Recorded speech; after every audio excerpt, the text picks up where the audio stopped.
Good morning. We've got video number 2, I think, here. And what I'm going to do, we're using the chicken stencil again. And what I'm going to do is use the color red. Red has a number of fabulous qualities and a number of very annoying qualities in enamel.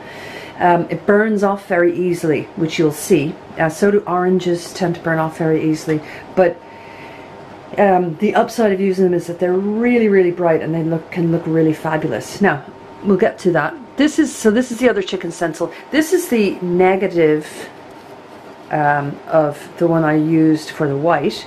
And what I did here was I put a little piece of tape, because it's going to be difficult to lift off otherwise. It's going to be difficult to lift off anyway, because lifting a stencil off is hard no matter what. So that's what it looks like. And I'm going to put it back down there, and then I'll show you the red. Thanks for watching. Okay, this is the red I'm going to use. It's a beautiful red. It's called Signal Box Red, and that's a Milton Bridge color. Milton Bridge, they're based in Coventry, I think. Anyway, they're in southern England, and I'll put the details of Milton Bridge enamels along with this video at the end. Anyhow, so we're going to start with Signal Box Red, and then we'll probably start using some oranges. Tangerine is a fabulous color. Again, it's Milton Bridge. And then apricot is also a great color, and that's Milton Bridge. But anyway, we're going to leave those aside for the moment. For this chicken, we're going to use 100 mesh sifter to do the outside. We're going to be leaving the chicken's negative shape in copper for the time being. And I'm going to put him offset. I should call her offset, so that it's not in the center. And we'll get going with that. Again, you don't need too much enamel. Pour it in. That's probably enough, if you can see that. And I start with the edges. Almost always start with the edges. The edges are the part of the piece of copper that burn off fastest. You know, the enamel drops off it fastest. And continue going around the edges. Probably looks like I'm putting quite a lot on, but you probably can't see it, but I can see copper underneath, even where it looks really thick. I'm going into the center now. We just want to get our first coat on fairly evenly. And the reason I'm using 100 mesh sifter and not 80 mesh or 60 or 40 is because, like I've said in some of the other videos, the finer the particles are that go through the sifter, the more they'll cling to the stencil. And then it's easier to lift the stencil up. I don't know if you can see it. I've got a dog hair in there. I don't know if you can see the difference. There's only a slight difference in color and texture between these two, but I'll show it in another light. I'll be doing a video on sifters anyway. So I'm going to try and lift up this stencil. It's going to be hard. I've got a shaky hand, and I'm going to see if I can do it without making a mess of things.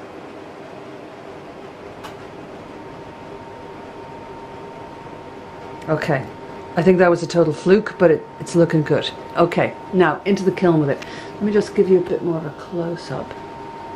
So there you go. Right, into the kiln.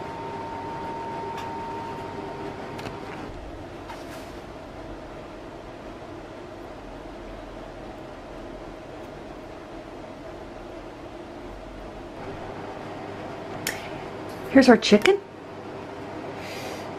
You can see the red. It's kind of hard in this light to see it.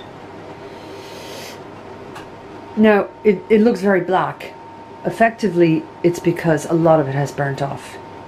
And so the oxides have come through. But don't be alarmed by that with your reds. You just need to build up the reds. I've underfired it as well. That's why it has that orange peel texture.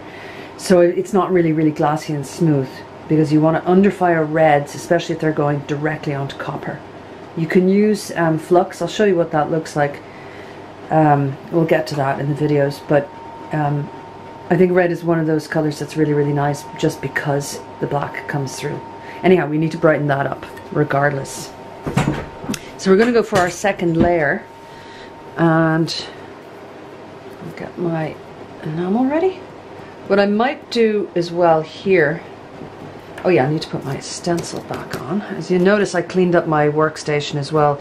It's better to keep your workstation as clean as possible, because enamel you shouldn't be leaving it to sort of flap around in your workshop, because it's not good for your health.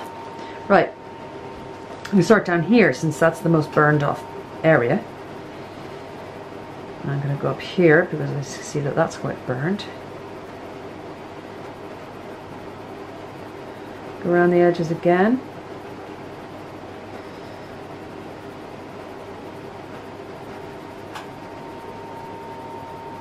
And what I'm going to do now is just put this little penny in here.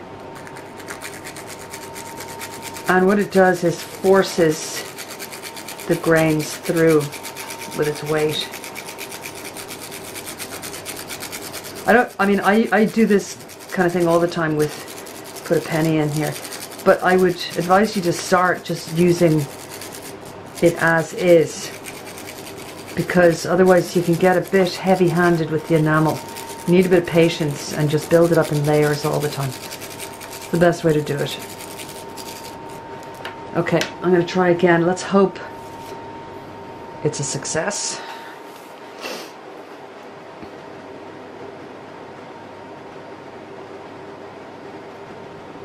Okay, that's good. So that looks good. Here's our chicken again. And we'll fire him. So here we are. Now you'll notice that this piece of copper is lying directly on top of the mesh. That's because it doesn't have any counter enamel yet. The next time, after this comes out of the kiln and cools down, we'll do counter enamel on the back and wait for that to dry, and then we'll get on with our third layer. So that's why it looks like that at the moment. It's just nice and flat. And I'm just going to show you it going into the kiln.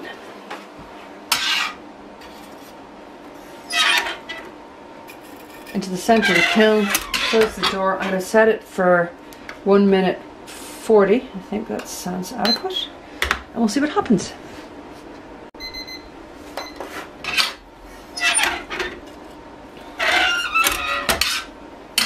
Okay, that looks good. Now you can see also that when red comes out of the kiln, people are always really shocked because it's just pitch black. That's natural. All those kind of colors, the reds, oranges, they all come out looking really black, and then when they cool down they go bright again. So we'll wait till that cools, and then we'll get started, and we'll see what it looks like, and then we'll either do another red layer or we might go for the orange. Now this isn't quite cool enough to touch. Well, I can just about touch it, but I'd get burned, I think, if I held it. You'll notice that there's lots of copper oxides coming off. That's what those are there. So I'm just going to take this off. What I'm going to do is put my iron. Oh god, it's wet. Not that it matters. I'm putting this iron, this old iron, on top, and that will draw the heat from our enamel piece into this because it's made of iron. So I usually use this just to suck up a bit of heat so it cools down faster, and then sometimes when it comes out of the kiln, you know, if there isn't enough counter enamel on, it can get a little bit warped. So I usually take it out, I try and get it off there within about 10 seconds without damaging the enamel, and press it. Let's see what we can see here. So there we are, we've got our chicken. And I usually use these little, just these little green scrubbers that you use in the kitchen for washing your dishes. I've said it in other videos, every time you fire something, once it's cool enough, you need to rub the edges. The edges have a lot of black. It's just oxides. You can see how much is coming off. So you want to give those a rub. The scrubber doesn't have to be wet. This one happens to be wet. just to knock any of those loose pieces off, because you don't want it going into your enamel. And then I'm going to give this one a little bit of a scrub, because I don't want those loose pieces coming off either. And then we have the back. Again, scrubbing these off. I'm not trying to scour it right down. I just want the loose pieces to come off. And since this is wet, I'm going to dip it in some water. And there we are. And then I'm going to clean up this mess, because again, you want to make sure that this is all cleaned up.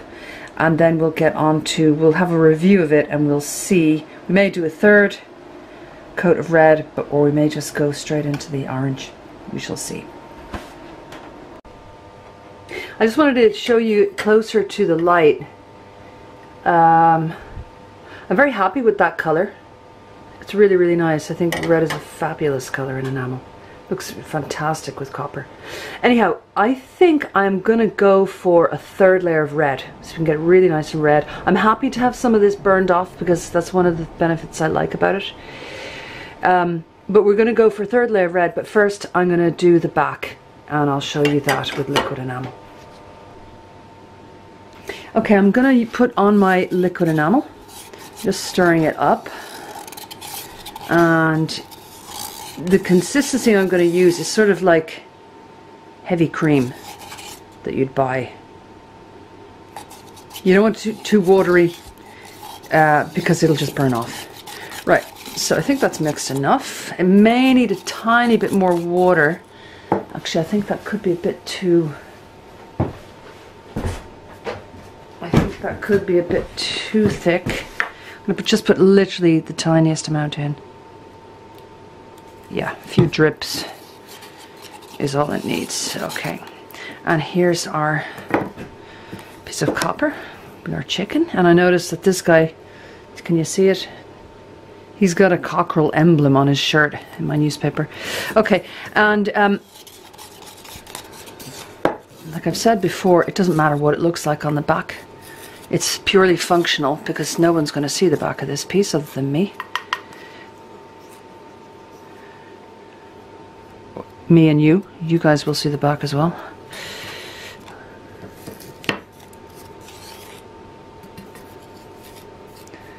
So it doesn't have to be perfect. Again, just get it to the edges, but don't worry about it having to meet every single edge.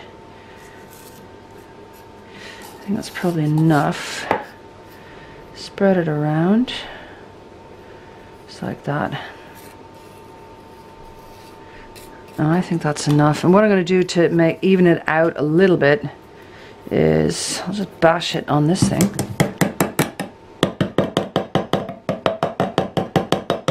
So it's even enough for my purposes. And this is going to have to dry. You can't put liquid enamel into the kiln. It'll kind of just, it'll boil and bubble and splatter all over the place. So I'm going to put this on top of the kiln to dry. It'll probably take a couple of minutes, and then we'll get on with our third layer. While we're waiting for our liquid enamel to dry, I'm just going to show you, I know this seems really simplification. I'll just show you how I tidy these things up. Those are my lifters. There's my stencil. And I'm standing up doing this because I don't want to be too close to it. So there we are. What you want to do is pour all this back into its jar. So I usually put plenty of newspapers down. This is stuff that this is just regular paper.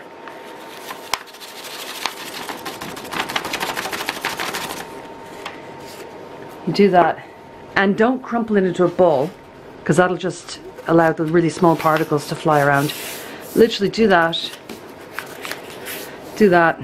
and then you put it into the bin, and you get your next piece of paper. I'm still going to be using red, so I don't really have to change this piece, but if I was getting another color, I would get a totally new piece of paper. I'd clean out the sifter, but I'll show you all of that. Okay, I've done the back and it's dry, and I've just, on the sly, I was doing the third red. I just thought you probably didn't really need to see it.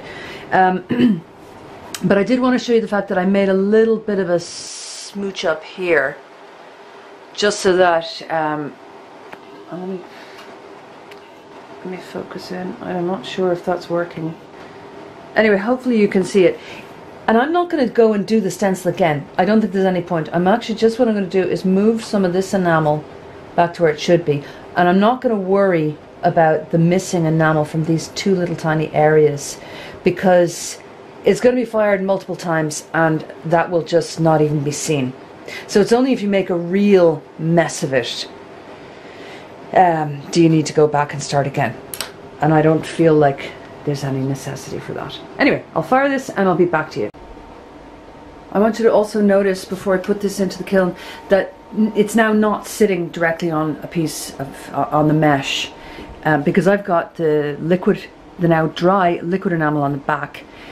If I just put that sitting on the mesh and put it into the kiln, it would basically fuse to the mesh, and I don't want that to happen. So it's sitting on one of these trivets, which is something similar to this. This is has 4 points.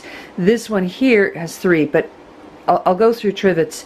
These are steel and they have very pointy edges, so the only areas of contact that the trivet will make is these tiny little points, and once it's cooled down it won't fuse to the steel. You'll be able to take it off quite easily. So anyhow, that's it. I'm going to get on with firing this, and I think we'll put it in for another minute and a half, maybe slightly more, and then we'll have a review of it.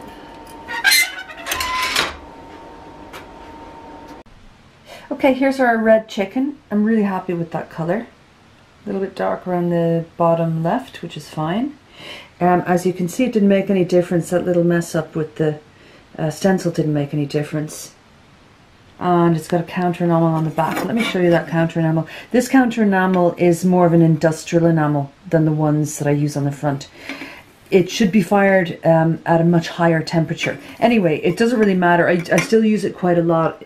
It can chip off, as you can see there, because it really withstands a lot of firing, and I need that. So I don't mind using it. It's from a different company as well, and it's unleaded.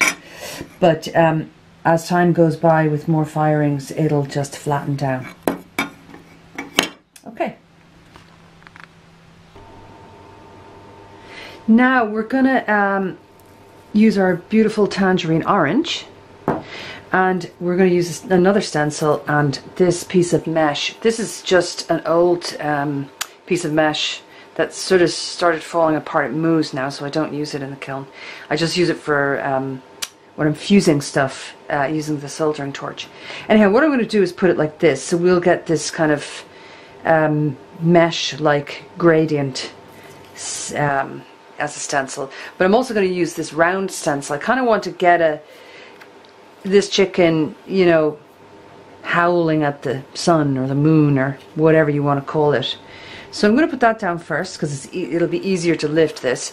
And then I'm just putting my circle there, I think. Now, because this mesh is not flat, it's not even touching, not really even touching the surface of the enamel. Because this is higher up as well, it will be fluffy rather than sharp.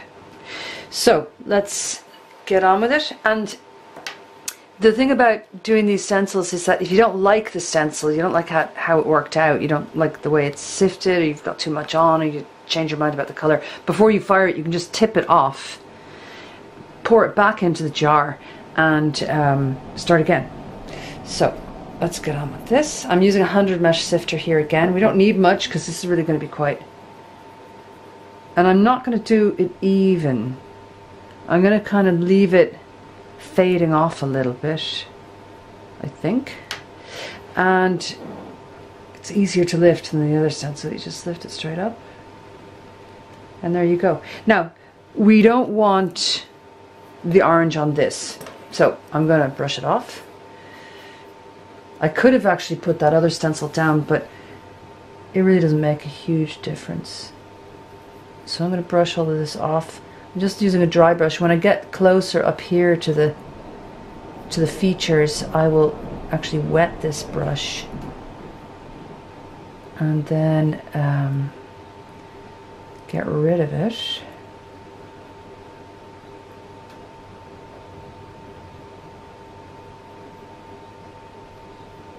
And actually, because this is an orange rather than something like a white, actually I'm going to need to look at the chicken stencil to see where it's going. A lot of that orange will burn off, so especially off the bare copper. It won't burn off that much from the enameled red. Yeah, that's the beak. I'm going to need to get a thinner brush. Anyhow, I'm going to keep on brushing this, and then I'll meet you back at the kiln. Hi there! Right, we're back, and this is the orange. It's very, very subtle, but it's nice. But I think I'm going to go and do another layer.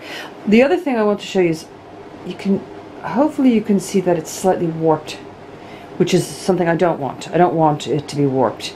That happens a lot. There's no need to be worried about it. What I do, especially as these are opaque enamels, it sounds a bit brutal, but I will bend it. You can probably hear a bit of cracking there. Now I don't want to bend it too much because I don't want it to be bent out of shape. And that is the enamel cracking, that sound. Okay. It's quite tough. Oh, okay. Some of it came off the back, but that's fine. So now that looks a bit better. And it should look better once it's out of the kiln. Now, I'm just going to get rid of this. Now, this stuff that just came off will be sharp because it's effectively glass. So I'm going to leave it over there. We're going to get our stencils back again. We're going to stencil this orange one more time. And I'm not going to worry too much about lining the squares, little orange squares. That's okay. It can be a little bit off if necessary. And I'm going to put a bit more on, just so I can really see it. I think that's enough. Lift it up. I'm going to put that there. Now I'll remove this little guy or little woman, and I'm going to do one more thing. I'll do it up at the kiln. I'm going to put a little glass rod on as well. Here's our chicken just before going into the kiln, and I'm going to put some of these little glass rods on. They come in a variety of different colors and thicknesses. Some of them are opaque, some of them are transparent. I'm going to use one of these black ones. Whoops. I always use tweezers to handle them. It's much easier. My hands, after 20 years of metal work, are kind of almost like boxing gloves at this point.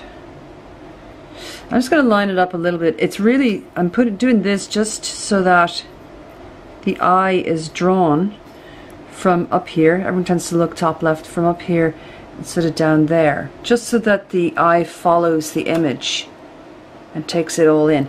So that's why I'm just going to use a couple of these little guys just to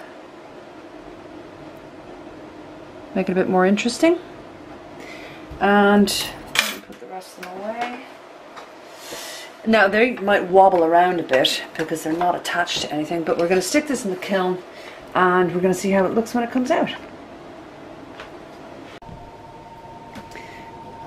Okay, so this is the final chicken. I'm happy with the orange. I'm happy with these rods. And I'm glad, for the moment I'm going to just leave this copper on its own. I will put some what's called Renaissance wax. Renaissance wax, it's rather expensive, so if you can get something cheaper, it's probably just as good. Renaissance wax is used when they're restoring old paintings and that kind of thing. A lot of museums would use Renaissance wax. Probably that's the reason why it's so expensive. Anyway, beeswax is probably just as good. So what I'm going to do is I'm going to actually rub a little bit on with this cloth. Just a little kind of fingernail amount is more than enough. It dries almost instantly. And it just takes the rawness away from the copper. And I'm not worrying that it's getting onto the enamel. That doesn't matter. And literally, I think I'm going to leave it just for a couple of seconds. And what I'm going to point out with this particular chicken is that the red on its own was beautiful and really, really nice. But when you add something in the background that's behind this chicken, like this sort of sun area, and then something which comes into the foreground, it gives it a bit more depth. The chicken isn't just sitting there in space. It actually has the ground, it has the sky, and there's sort of a horizon line there. So it just, in terms of design, it just sets it into a proper situation, which is, if you don't want to do that, that's absolutely fine. And the other thing about the reds is that they do create these kind of burned off areas, which I think gives it a lovely depth and texture. It gives it a bit more gravitas than just like a flat, really uniform red. Anyhow, I'm going to give this a little rub, and